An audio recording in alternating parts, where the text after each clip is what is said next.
उत्तर प्रदेश के गाजियाबाद से ये मामला सामने आया है। यहाँ किराएदार ने मकान मालकिन की हत्या कर दी है और फिर सूटकेस में मकान मालकिन का शव भरा और उसे बेड के नीचे छुपा दिया। गाजियाबाद की राजनगर एक्सटेंशन में एक सोसाइटी है, वहीं इस वारदात को अंजाम दिया गया। यहाँ किराएदार ने बताया जा रहा है पिछले करीब 6 महीने से किराया नहीं दिया था। करीब 90,000 रुपए किराए के बकाया थे और जब मकान मालकिन खुद पहुंच गई किराया मांगने के लिए तो किराए पर रहने वाला जो गुप्ता दंपत्ति था, उन्होंने मिलकर, पति पत्नी ने दोनों ने मिलकर मकान मालकिन को मौत के घाट उतार दिया। राजनगर एक्सटेंशन की ओराकाय मोरा सोसाइटी है ये। यहाँ उमेश शर्मा के 2 फ्लैट हैं। एक फ्लैट में उमेश शर्मा खुद रह रहे थे और दूसरा फ्लैट उन्होंने अजय गुप्ता और अजय गुप्ता के साथ उनकी पत्नी आकृति गुप्ता को, इस गुप्ता दंपत्ति को किराए पर दिया हुआ था। अब पिछले 6 महीने से इस दंपत्ति ने किराया नहीं दिया था। बढ़ते बढ़ते वो किराए की जो बकायदगी है वो पहुंच गई थी करीब 90,000 रुपए के आसपास। ऐसे में उमेश शर्मा की जो पत्नी है दीपशिखा शर्मा, मतलब मकान मालकिन, वो किराया लेने गई। इस दौरान कुछ विवाद हुआ और ये जो किराएदार दंपत्ति था, इसने मकान मालकिन की हत्या कर दी।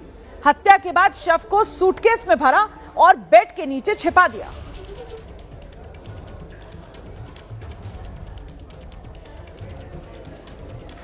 ये आरोपी किराएदार गुप्ता दंपत्ति, इन्होंने अपना गुनाह कबूला है और न सिर्फ ये गुनाह कबूल रहे हैं बल्कि मकान मालकिन को किस तरीके से मारा है ये भी अब ये बता रहे हैं।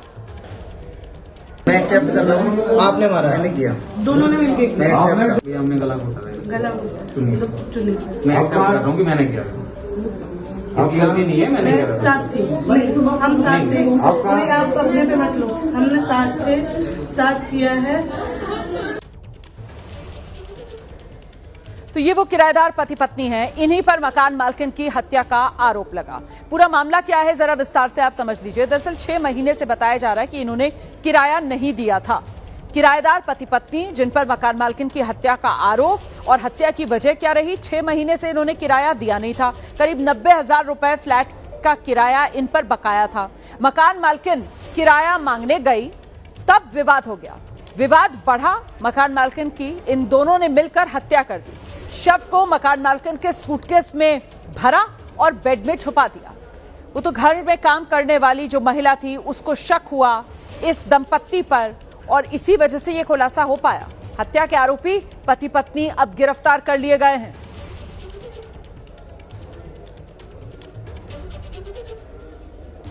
तो गाजियाबाद में हुई इस हत्या के मामले में चश्मदीद का बयान भी सामने है। चश्मदीद रविंद्र राणा के मुताबिक रात में वो और दीपशिखा के पति दीपशिखा को लगातार ढूंढ रहे थे और जब वो दोनों किराएदार के फ्लैट में पहुंचे तो किराएदार ने कहा कि उन्होंने दीपशिखा को किराए के 90,000 रुपए दिए हैं। इसके बाद वो इनके घर से चली गई थी। राजनगर एक्सटेंशन में दीपशिखा नाम की एक मकान मालकिन को उनके किराएदारों ने उनकी हत्या कर दी। लेकिन हमारे साथ रविंद्र राणा जी हैं जो उस समय मौके पे मौजूद थे। उन्होंने पूरी घटनाक्रम देखी है। किस भारी चीज से मारा, आप लोगों को जानकारी मिली क्या? उन लोग बता रहे हैं तो कुकर से पहले हमला करके गला साथ दबाया है क्या? अब जब जो हो कुछ ये लोग राणा साहब यहाँ पर रह रहे थे, कुछ इनका प्रोफाइल रहा हो क्या? कब से रह रहे थे? कुछ काम करते थे, नहीं करते थे क्या? घर से ही कौन करता था? 8 महीने से रह रहा था, ये घर से ही काम करता था कुछ। तो जब आप लोगों ने उसको पकड़ा तो उसकी तरफ से कुछ कहा गया कि क्या, किन कारणों की वजह से मारा या क्या हुआ? तो मैं मारा हूँ, जिसको बुलाना बुला लो, मुझे परेशान करते थे किराए के लिए, इसलिए मार दिया, यही कहा था। कब से किराया नहीं दे रहे थे? 5 महीने से है किराया। से लोग रह रहे थे? 8 महीने हो गया इसको। 5 महीने से किराया नहीं दे रहे थे।